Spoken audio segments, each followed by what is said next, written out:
So, hi all. I know we have to delay lunch for a while, but we'll try to recover that with an interesting discussion in this panel titled Networks, Netizens, Information Transparency, a Social Innovation Approach.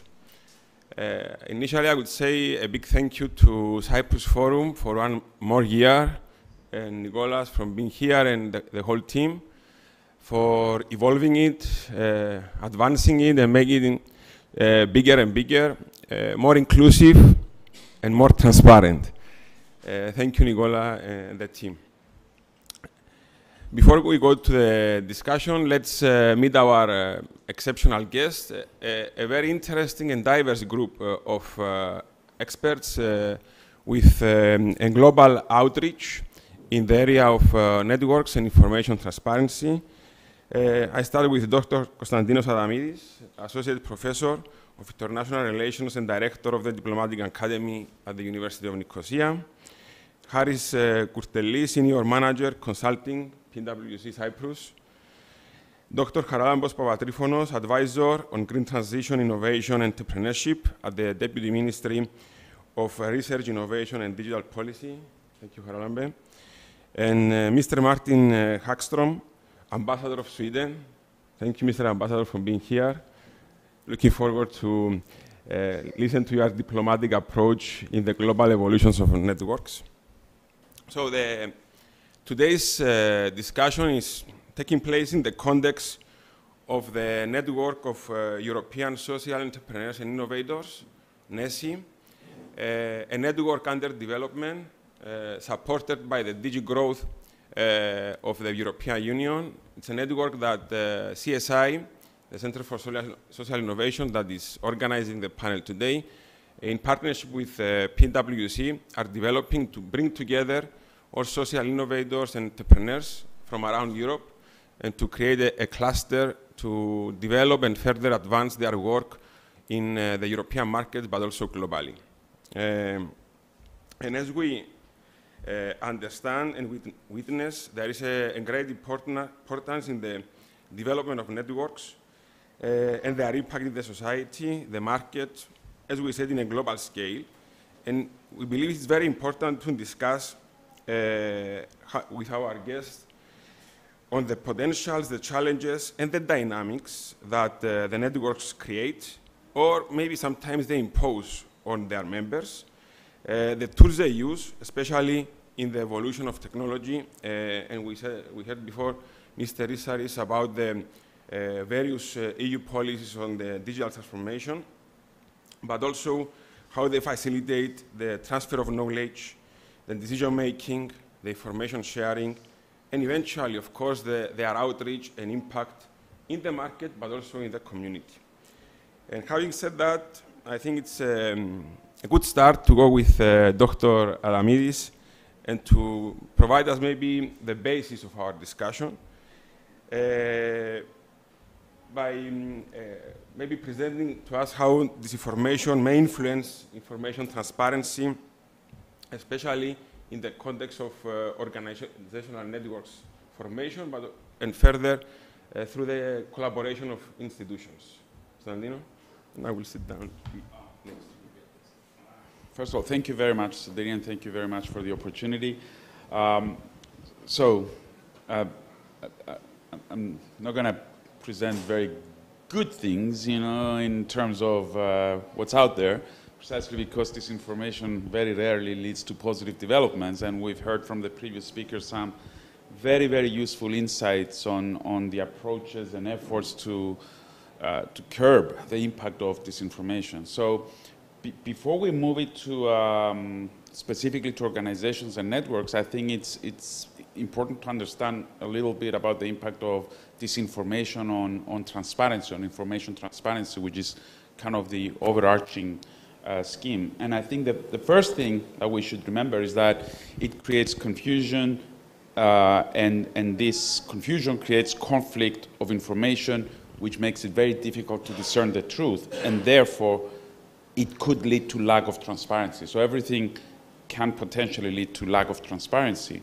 And this is usually followed with the erosion of trust. And we're going to move into specifically how that affects organizations. But the erosion of trust in institutions, in media, and even in established facts. Science and scientists are questioned, right? They're all put in the same kind of basket. So what this means is that they're less likely, people are less likely to believe, and the transparency again suffers.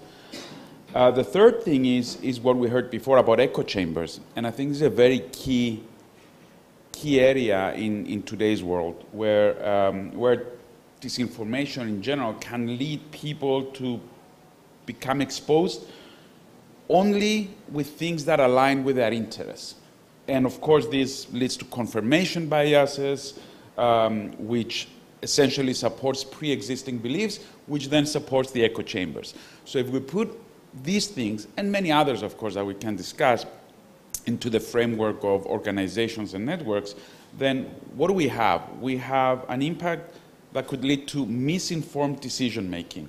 So the decision makers of organizations will probably take misguided strategies simply because they base their approaches to false information or inadequate information. The second thing that we should keep in mind is potential damaged information, because it's extremely easy to share information and misinformation, not information. And this could create damaging situations for any organization, partners, stakeholders, and so on. This could also lead to reduced collaboration, as it breeds conflict. Disinformation breeds conflict, animosity, reduces trust. So essentially, this means that collaborations can go down. The fourth, which is very practical, is actually inefficient resource allocation, which is quite common because, again, if you have misguided strategies and misguided approaches, then your efficiency in resource allocation will go down dramatically. And the last one, which I think it's extremely important, is the security risks associated with such things. And the security risks could be anything from being vulnerable to spear phishing attempts and then lose confidential information that again will hurt your reputation, to of course destroy networks because you have misguided information. I'll stop here and we can elaborate. Great, thank you, Dr. Adamides. Very, very interesting remarks. Challenging, definitely, especially in the process of building networks, but also empowering the members of the network. And this is where I would like to ask Ms. Kourtelli, coming from a business point of view, and taking from Dr. Adamides' approach in resources, information sharing, how information transparency can impact competitiveness, innovation, but also customer trust of the organizations that they want to participate in networks, having also in mind our common work in the formation and the development of NESI, the Network of European Social Entrepreneurs and Innovators. Sotiris, first of all, allow me to thank you for the invitation to participate in this very interesting panel discussion. Now, my intention was to first introduce an essay, but since you did, I will leave it to the end. Now, what I wanted to say is that all of the themes that you include in your question are essentially linked through what I call a value chain. So transparency essentially leads you to trust. Trust leads you to innovation. Innovation leads you to competitiveness, and competitiveness leads you to growth. So if you want to take each of these elements of the value chain and sort of deep dive a bit further, talking about information transparency, it has emerged as a very powerful tool that organizations use to essentially forge stronger relationships, build on trust, cultivate loyalty, and all of these with all of their stakeholders, whether these are investors, these are customers, these are regulators, or whoever you perceive to be a stakeholder that you want to be addressing. And transparency essentially enables the establishment of trust because it allows all of your stakeholders to remain confident that the social mission that you set out to achieve, we're talking specifically about social enterprises, that persists. And that the impact that you are having is there and it exists. It's not just, it started off as an idea X, but it's turning into something else. Now, moving on to trust. Well, there are many reasons why we need trust, but I would only focus on two. So one is that I think we can all agree that there is no successful or meaningful partnership or business relationship without trust. And the second is because trust is in fact the currency of innovation. So whether you're iterating an already existing solution just to make it slightly better, or you're developing something completely groundbreaking and new, you do need the trust of all of your stakeholders to take the journey with you.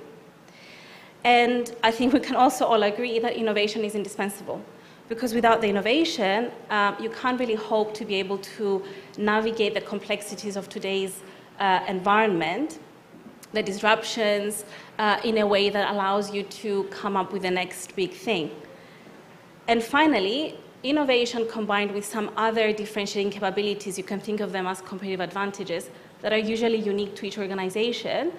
They're the best foundation you can hope to have to build a strategy that allows you to be competitive in a sustainable manner. Now, linking all of these to networks, because this is where I want to get to. So, as you mentioned, in April this year, the CSI, in partnership with PwC, essentially embarked on a journey to establish and develop the NSA, which stands for the Network of Social Entrepreneurs and Innovators. And this network aims to be open and inclusive, and it primarily targets EU social entrepreneurs.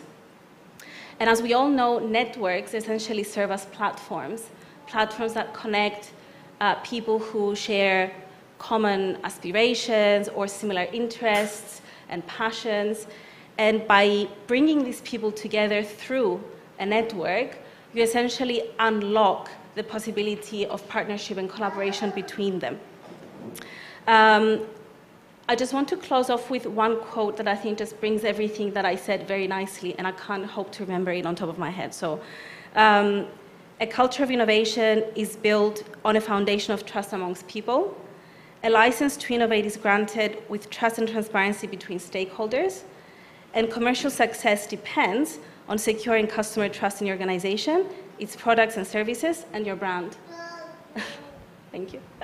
Thank you, Charis, for also great remarks and pointing out the importance of innovation and trust in the context of networks.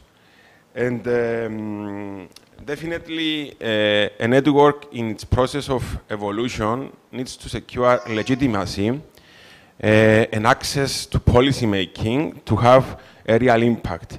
And here is where governments and public authorities come to give this veil of legitimacy and approval in the same context that our network, the NSA, is being developed.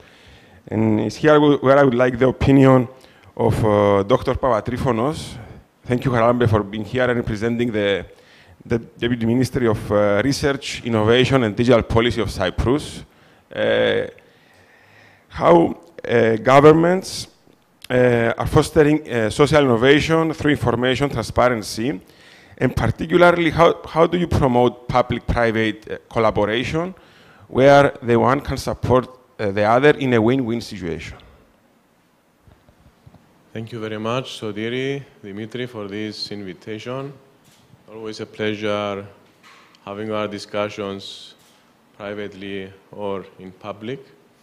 I will first speak in general and then speak regarding, let's say, the political position of the Deputy Ministry, my personal beliefs regarding information transparency, and basically, I would say the correct way to share information, and it's not just about sharing, it's about the utilization of this information. And I would say correct sharing of information and the usage of this information is what also Constantinos said, is basically increases efficiency. By increasing efficiency, we basically promote innovation and we promote impact. And by saying impact, comparing in the previous years, the drive in the European Union and in the research and innovation funding, which is one of the sectors I'm dealing with, was mostly regarding excellence in research and basically generation of quality results and knowledge. Now the impact is driven towards basically how do we get something tangible and results out of this information.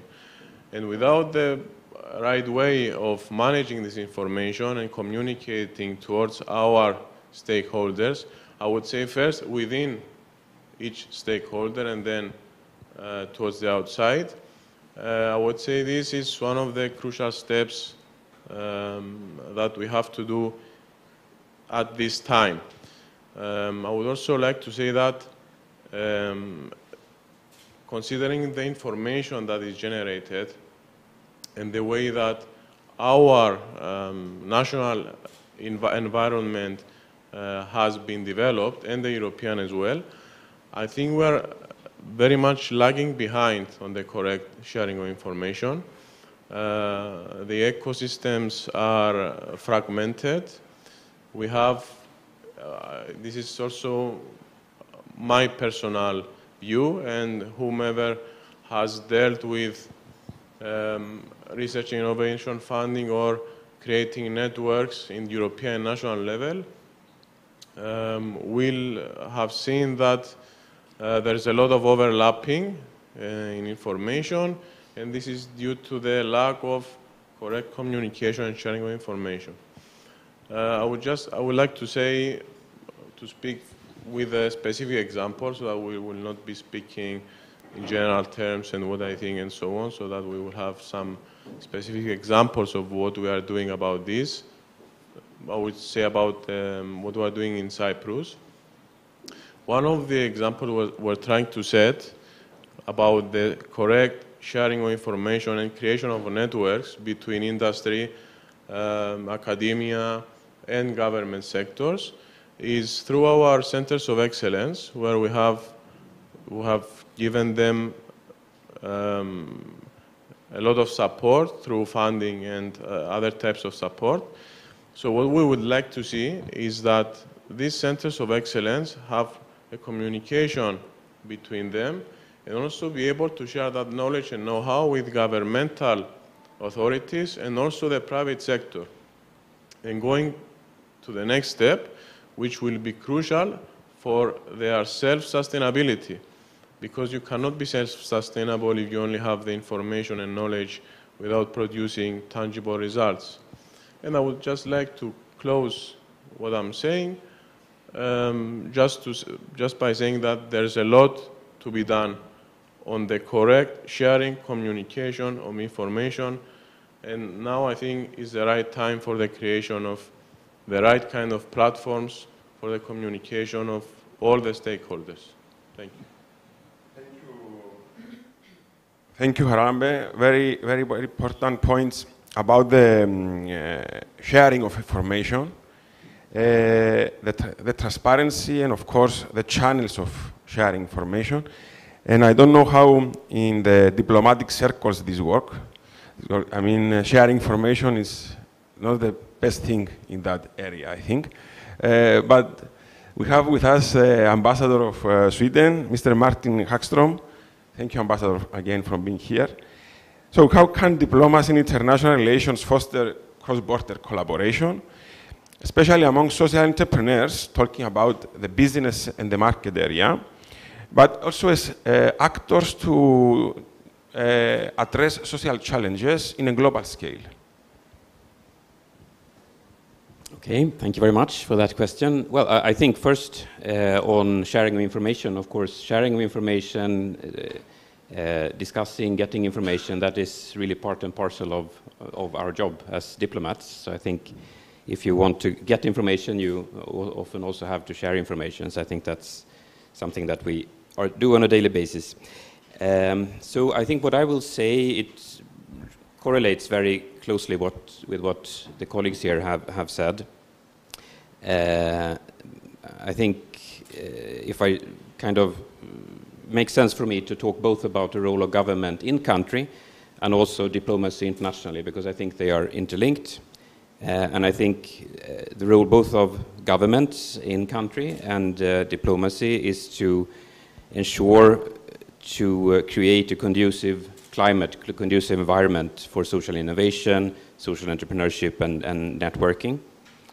And some of the areas where governments can do this have been mentioned. I think all of them have been mentioned. But one of them, of course, is legislation and regulations on the national level, where governments can try to ensure that they make their information as transparent and available as possible for other actors, including for social entrepreneurs.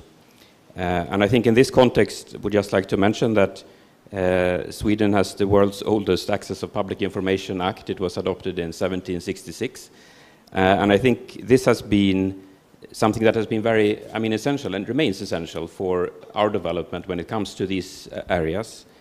And in particular, and this relates to this issue of disinformation, this has been extremely important for the development of a strong independent media sphere in the Swedish language and in Sweden. And I think, at least to my mind, this is perhaps the strongest possible antidote that we know to disinformation, independent and trusted media. And I think in a similar way, diplomacy, international relations, of course, can work, and we heard from the Commission about their work to create the regulatory framework for this. And I think a lot is happening here, in particular maybe on the EU level. On a second strand, and again this correlates and relates to what has been said already, governments can be helpful in creating infrastructure for the networking to happen. And there are many different areas of relevance in the ITC sector, etc. But one thing that I have myself seen, and this is linked to the issue of the centers of excellence that have been created here, are clusters that are created. It's quite common, and I've seen this myself when I worked for the Swedish Union of Municipalities and Regions. It's very common that municipalities in Sweden set up such clusters. Sometimes they are very successful, sometimes less so, an area of research. But many of them are successful. And what the municipalities can do is that they can be open to listen to the stakeholders. They can try to ensure that there is a space where the stakeholders can interact. Sometimes these clusters, they turn up spontaneously around, for example, big universities or big companies. But municipalities can do a lot to, and states, of course, also to create the right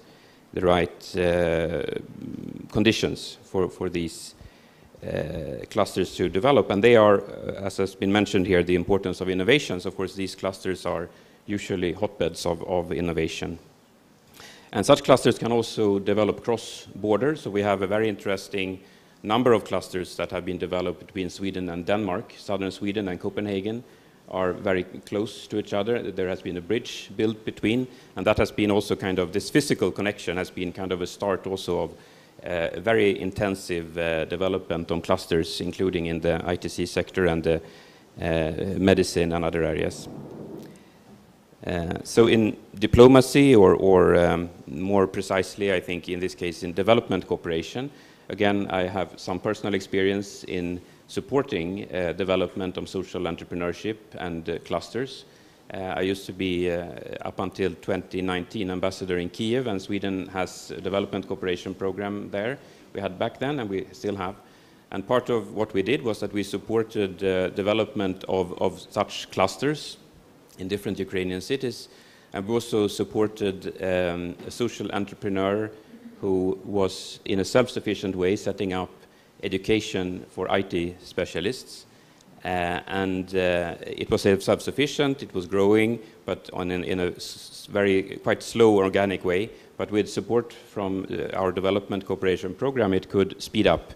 And I think both of these programs, I mean, they really supported development of resilience, which I think has been very important also in the current situation. Finally, also has been mentioned here by all, I think, the issue of trust, which I think is also essential. It has to be built over time. I'm sure there are some technical solutions you can use. But again, I think the governments can be really instrumental in creating or help creating such atmosphere and situation where trust can grow.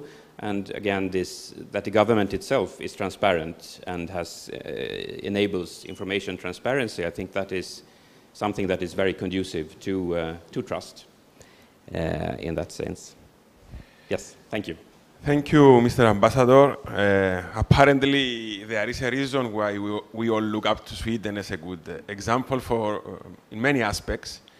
And going into the second round of questions, taking from the first law on open access to information from Sweden, I would like to go to Dr. Papatryfonos to take the discussion in the EU level and EU policies about the EU acts and policies in the areas of digital single market, Horizon Europe, the European data strategy, and how all these policies end up to actually support the development of networks. We heard in the previous panel on the quality of life index about the numbers and the efforts, but the conclusion is that we need tangible outcomes, and something you also mentioned at the beginning. So how all these policies, these frameworks, from your experience over the years, have facilitated and developed networks in the ecosystem of social entrepreneurs?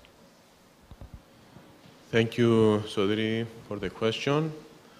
I would like to say, based on these new, let's say, initiatives and measures that are now they are starting to be implemented in the European Union, that the European Union is trying to push towards that direction. And what we need, I would like to add to what the ambassador said and the other speakers, basically,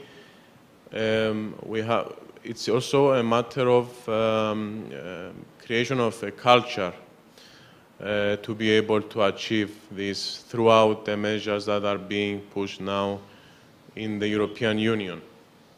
What I would say about the European Union and the Horizon Europe and the other acts mentioned is that this was done because the European Union has seen this massive fragmentation of, I would say, I'll go to a step further, of the allocation of its resources, because the resources are being allocated in a huge amount of organizations, and basically I will go again to what the European Union has seen is that overlapping, and that in comparison to China and the US, basically we are lagging behind on information sharing and what's the ultimate outcome, the impact of what we are doing. So these legislations have been helpful in, I would say, first, the access to those data, but I would say that we are still very much behind in terms of what do we do with this data and how do we get them all, I wouldn't say in one place, but what do we do after we have that data? How do we use them? So we still have a long way to achieve this. And you can also see that from the structure of the European Union itself. I would go to the highest political level now. And I would say the European Union itself does not have one clear voice. In the European Union, the way in a political level, it still needs work on this level. So this is also mirrored downwards. You can also see this in Horizon Europe, which I have extensively worked on research innovation funding. There's a huge issue on, that's why the push is now being so obvious. There's a huge issue on information sharing and what we do with that information. I think these measures and acts and legislations are beginning to, let's say, have a positive effect on this, let's say, information sharing. There's still a long way to go, and we still need, in order to improve our efficiency, and what the other speakers also have said, tangible and measurable results out of those, out of the funds allocated for the creation of knowledge.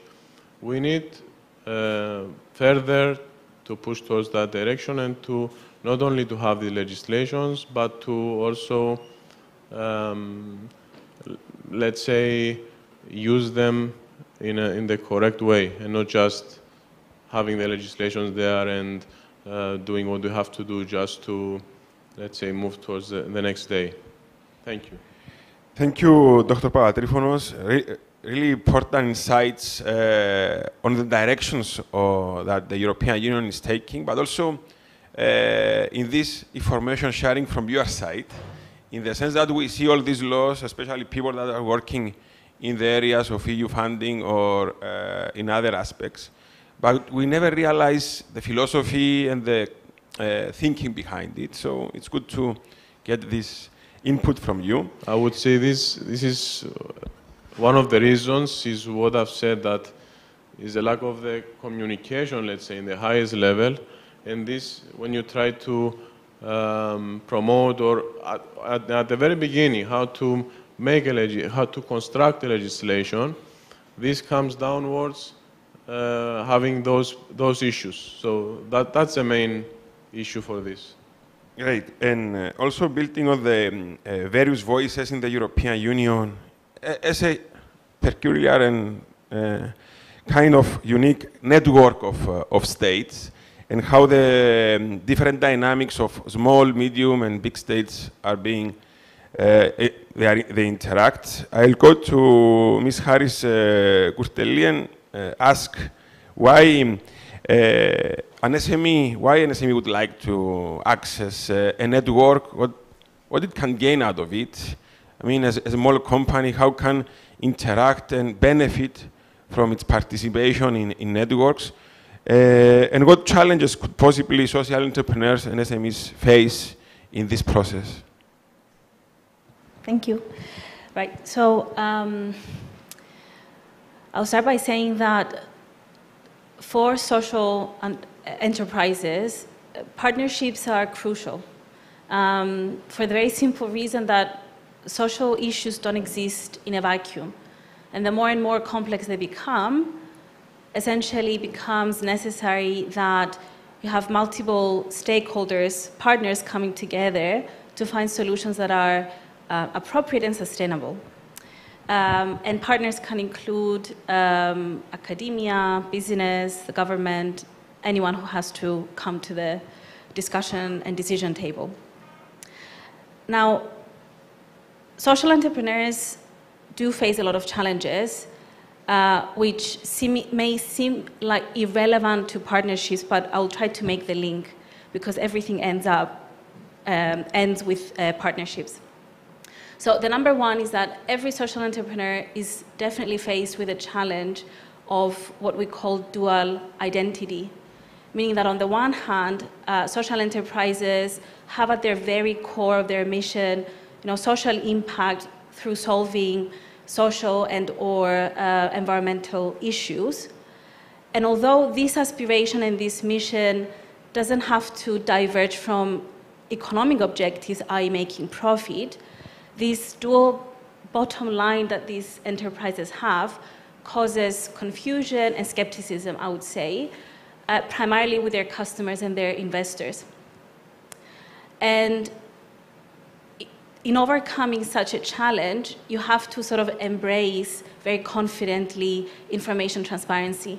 You have to be very clear and very convincing in what is your social value proposition and how does it actually have both social and financial impacts.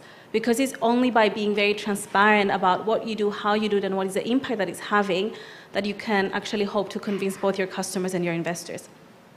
And networks such as NSA can support in all of this process, because by interacting with others that are going through a similar process, you're essentially learning from them, you're sharing best practices. And networks such as NSA also have a role in providing policy recommendations or engaging with policymakers and other influencers that can actually advocate and create a more conducive environment for social entrepreneurship. Now, I'll move on to another challenge, which is funding. And I think we can all agree that the biggest challenge that social entrepreneurs face is funding, i.e. the inability to actually accumulate the capital they need. Now, with funding, there are many reasons why this is the case, but I will focus on how do you overcome the challenge. Social entrepreneurs have to focus on diversifying essentially their sources of funding they have.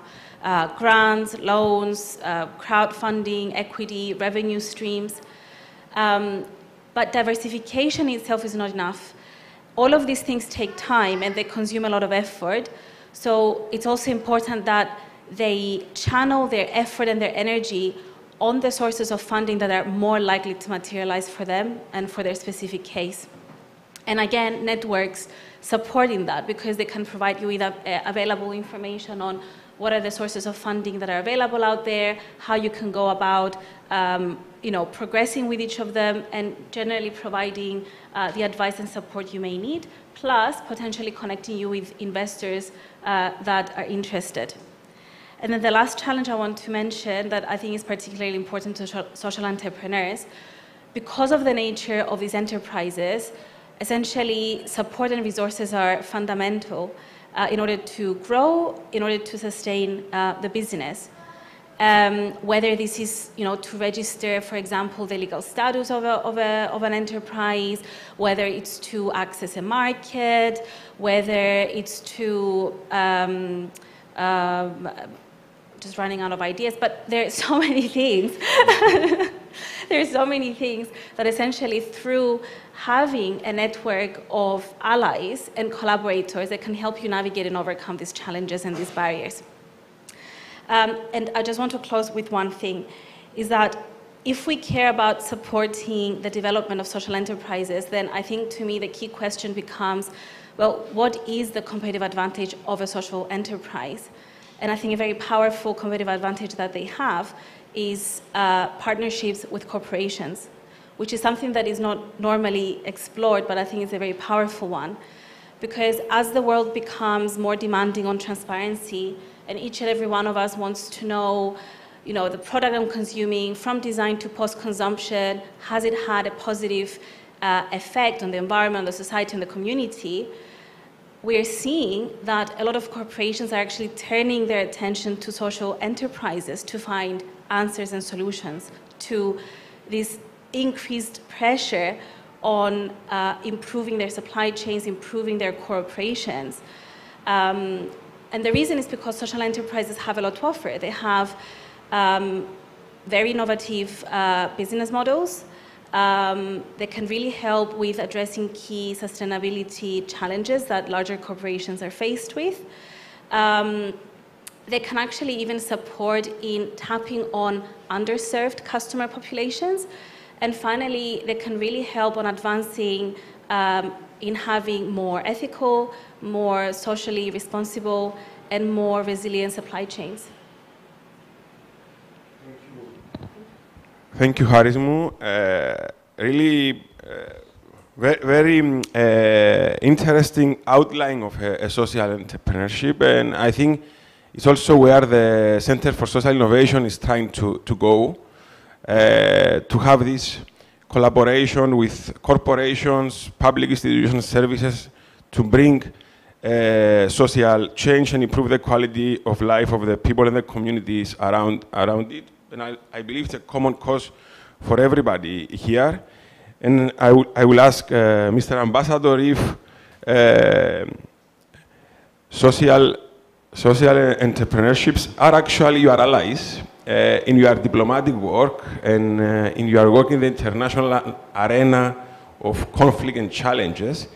And from your experience as an ambassador, how do diplomatic missions utilize or collaborate with social entrepreneurships to promote their vision for a peaceful society and inclusive society based on sustainable development and progress?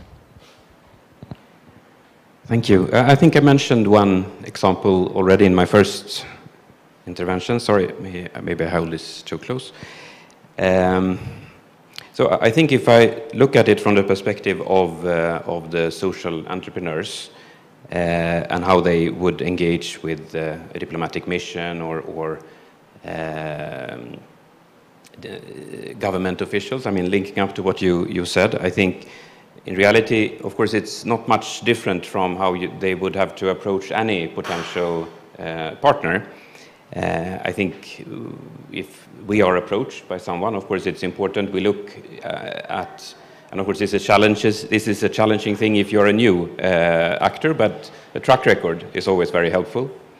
And of course, it's do the goals of this organization, do they align with some of the goals that are being pursued by the international organization or country? So I think it is really important for the aspiring social entrepreneur who wants to approach any government official probably, or also other partners, to be aware of what is going on. I mean, what are the policies that are being pursued? We heard that maybe that is a challenge sometimes, but that is a challenge that the social entrepreneur has to overcome then and try to ensure that they know that what they want to do, that it aligns with the organization that they are approaching. And I think the example that I already mentioned with this IT training that Sweden supported in Ukraine, they approached us. They had this project already up and running, self-sustainable, as I said, but in the process of quite slow expansion. And they realized that what they were doing, that it was very much aligned with the aims of the Swedish support for Ukraine. They approached us, we agreed, and then we could agree on cooperation. And of course, their network, since they were building like clusters around them of similar organizations with similar views, they became a very important network for us also in that sense. So it was kind of self-reinforcing in that sense. I think from our side, for government officials, we certainly have a lot to gain from such collaborations, and we should try to be, and we try from our side to be as open, as accessible as we can, and also as transparent as we can about the goals that we are pursuing, so that it's easier then for potential partners to approach us. Thank you. Thank you, Mr. Ambassador, and it's really very, very important to see that governments and international missions are collaborating with social entrepreneurs to promote progress and peace. It's something that we experience also in Cyprus, where some of the embassies, including the Embassy of Sweden, is supporting the local entrepreneurial ecosystem to evolve and progress, being more inclusive for all communities of the island. We thank you for this and your country. But talking about information, disinformation, access to data, resources, I guess the question to Dr. Adamides is unavoidable. How does AI fit in all this? How do we align this social work, networks, social entrepreneurs, international relations, where this new technology, if it's new, fits in managing information, in promoting transparency, and addressing the challenges of disinformation? We need like 5 months to respond to all of the questions, but look, if we go for lunch, then we can. I'll start by saying that I heard some amazing ideas and ways to think of things, and unfortunately, I'm wired to think of threats when I hear these things. And we heard about vulnerabilities and the importance of trust. A lot of trust is the currency of innovation, and I agree. Unfortunately, as a senator in the U.S. in the late 90s, 1929, said, the first casualty of war is the truth, right? In this case, the first casualty is trust of disinformation, and this can make things quite difficult. And AI, of all the things we discussed about the threats of disinformation, just put it on steroids with AI. I mean, honestly, it's incomprehensible the impact that it can have, both positive and negative, right? The positive, it can help us come up with ideas that we cannot even contemplate, that we cannot even imagine. At the same time, it will multiply everything that we're scared of. Whether it's the echo chambers, the echo chambers that we think now are important, they will turn into cults, essentially. The confirmation biases will become more internalized and very hard to break. Trust can potentially collapse because it will be extremely difficult to distinguish what's real and what's fake. Whether it's deep fake news, and when we say deep fake news, we don't mean just photos, we mean voice, we mean videos, we mean everything. In 3 seconds now, you can take the voice of the ambassador and text something, and then you will hear Martin say about, how the Greek Cypriots are barbarians killing small children, for instance, right? Not that you would, but yes, I know. Yeah. So this is the biggest problem that we have. It's going to be a huge challenge, and one thing that I will. And this will be a big challenge because of micro-targeting. We heard before the very first opening speech how all these, there's a protection of why you choose certain things and that is not imposed on you and all of this. With AI, micro-targeting will become huge. And this can have an immediate effect on trust because it can very easily manipulate positions and so on. I think one of the issues that we should be thinking about is also not just the battle of narratives, which has been the case so far, right? Which narrative is better and how we can proceed, but also the battle of the narrator, I don't know. So who is creating this information? The most challenging thing will be we will not know whether we're talking to a human or AI. And this is a huge challenge because who do we trust? If trust is everything, then this is a huge question. If you don't know who you're talking to, and I like the idea of clusters because it brings it down to the very local level, especially on municipality level, for instance, because it's easier to recognize, and that can potentially be a big change for smaller states or smaller communities as opposed to the global scene. And the last thing I would like to talk about, and about what you said about information not being shared and the mechanisms are over there.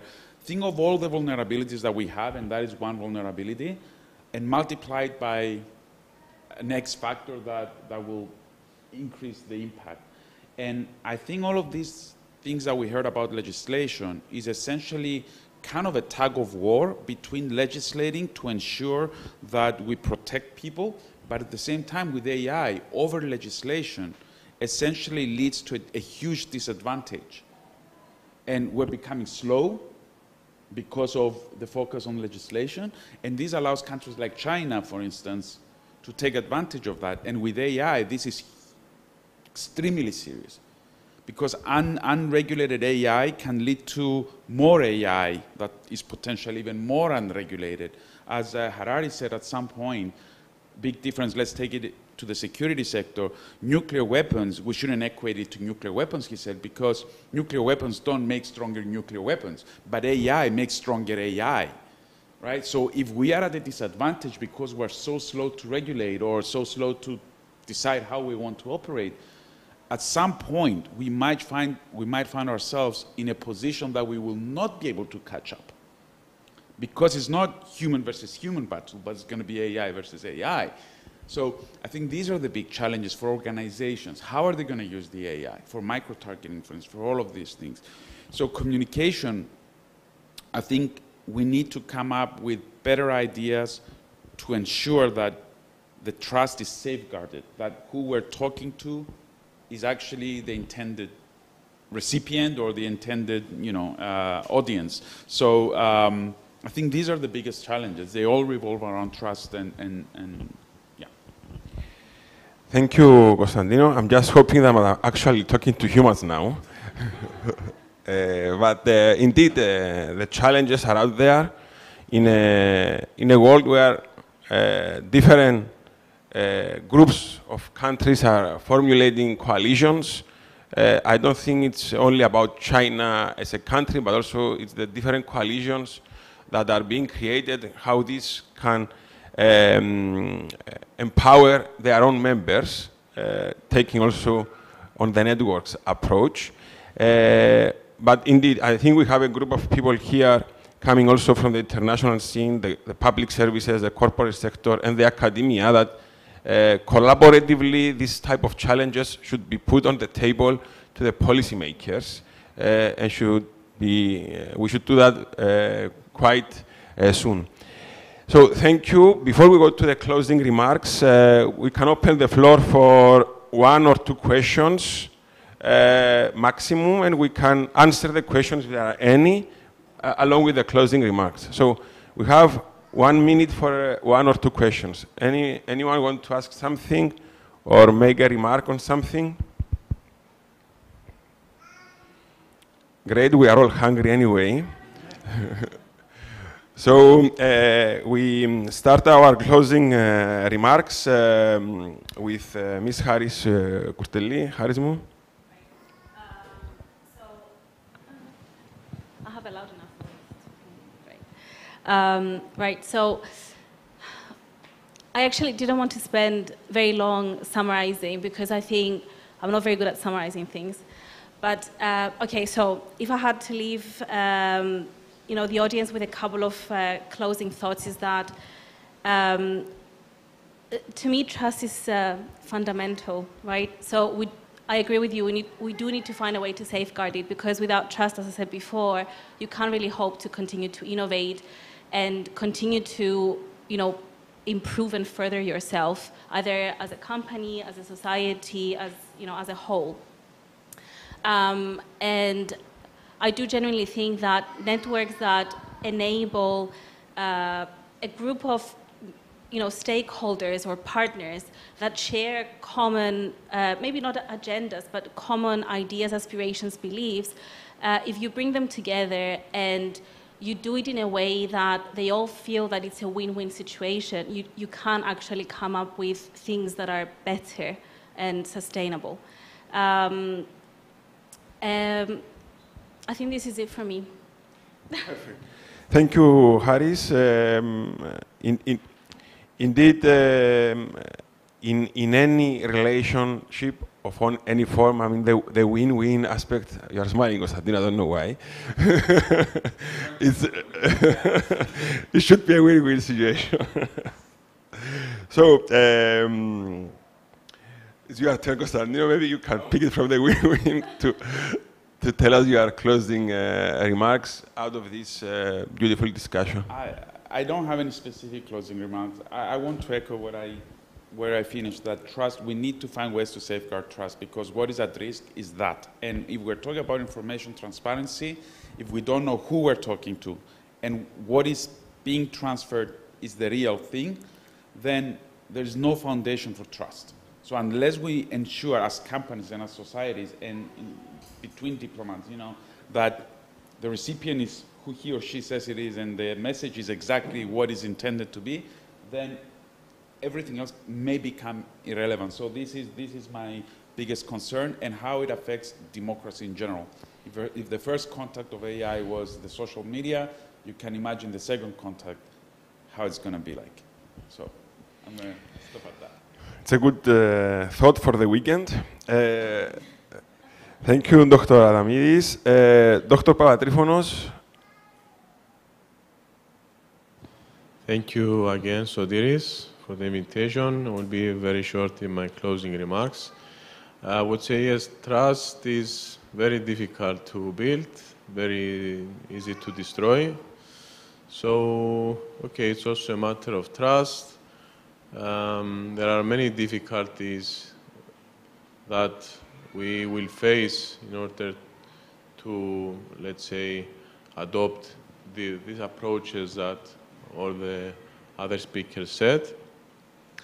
I would say eventually the one who can use and control the data and use them the best possible way, that's where the money will be, and I would say that's where the money is now, because the industrial age is gone.